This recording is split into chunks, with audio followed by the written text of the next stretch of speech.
the equivalent of the asinine guesswork burden-shifting thing that you've just engaged in. We're done, Hal. Completely. We're moving on. Science just guesses until it finds a new answer. No.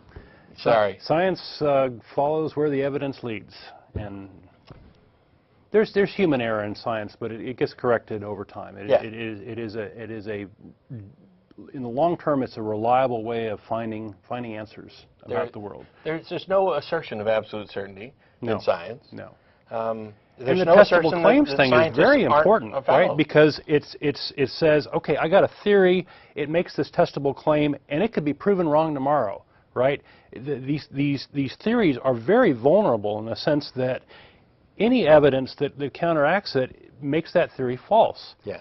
And it's those theories that go through this running the gauntlet of all these tests that emerge at the end as the most likely thing, and making testable claims is awesome. It's a very high standard of being tested against the real world. Hal's convinced himself that he's being open-minded, and I see this all the time, especially from the pseudoscientific woo-woo crowd, that they're being open-minded, that, well, we haven't completely disproven homeopathy, so I might as well engage in it, and, right. Science doesn't done any better. My ass, my aching ass. Yeah. How dare you? And hopping on one sort of theory or pet answer for something is kind of, your laziness ends up becoming part of the equation, in the sense that if you start with a situation where I say I don't know,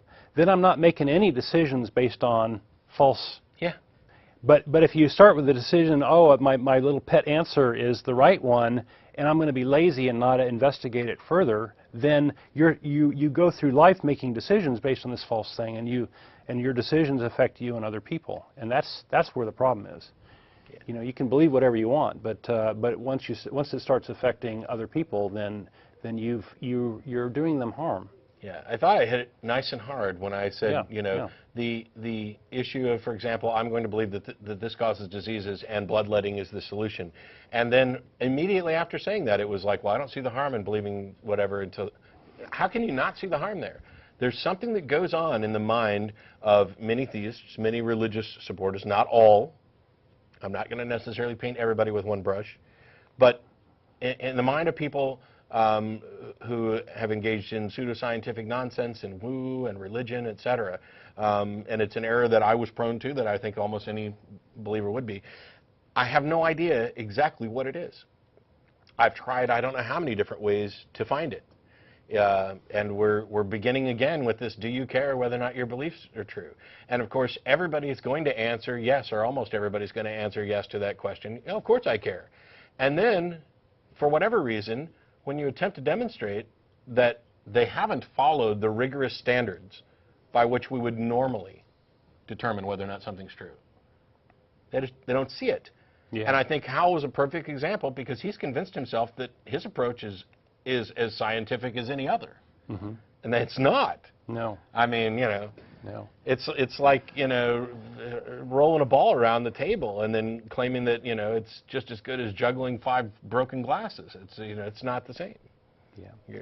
Apples and oranges. Well, and again, the honorable thing is to say you don't know, and do the due diligence and find out the best answer based on evidence. Well, before I continue to sweat like crazy under the studio lights, I guess we'll go on to David in Cincinnati. Hello, can you hear me? Yeah. Hey, David, how are you? Not bad. How about yourself? Good. Hot. Good. I think, Matt, you demonstrated great patience. Well, I lost it. On the standpoint of your what you said in the beginning of the show with that guy.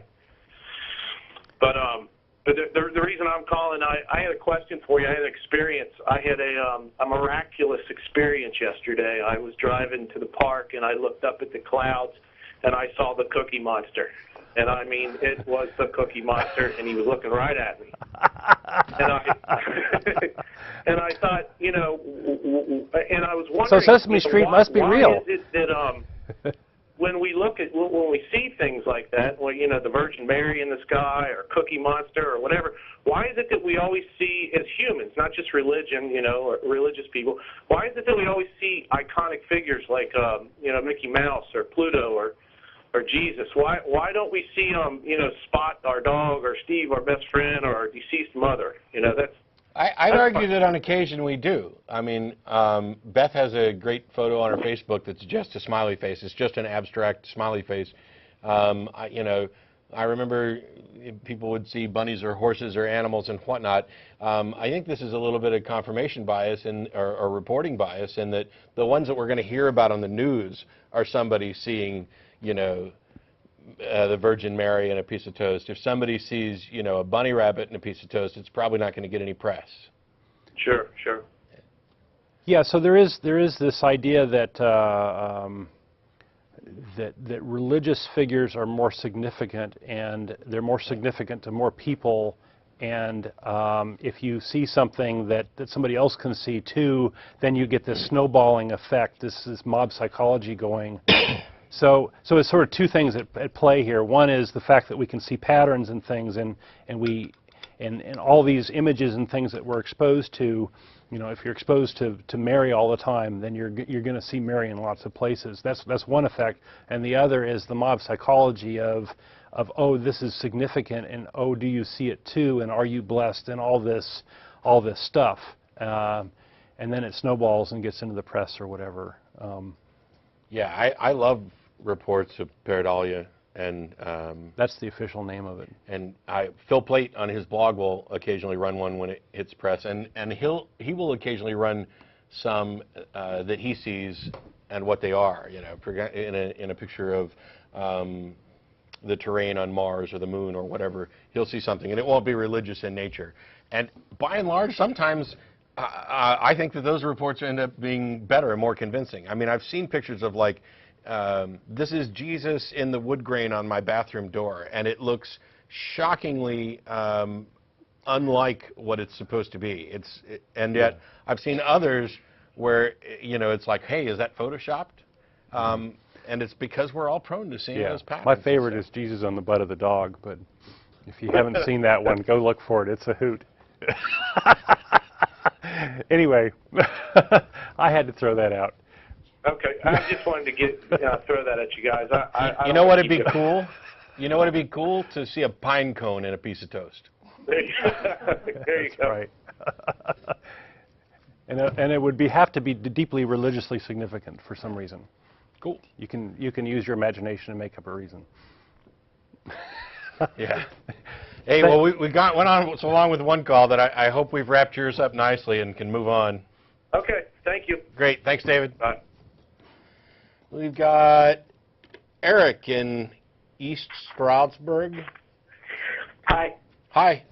I was recently in a radio debate with a evangelical preacher, ex-pastor, and he brought up the argument, which is basically a God of the gaps argument, in my opinion.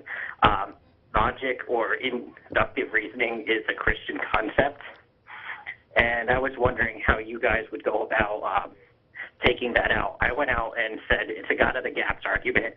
Said you're basically saying logic exists, therefore God exists. Oh, the idea that God invented logic?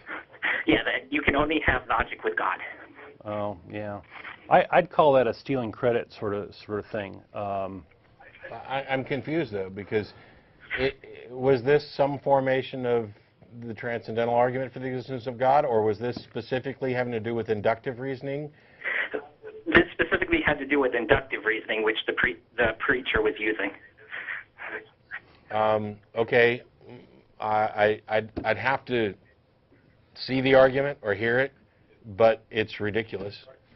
I mean, unless your argument is God gave us a brain, brains are required for inductive reasoning, therefore God is required for inductive reasoning. That's a valid argument, it's just not sound because they haven't demonstrated the first premise, which is God gave us a brain.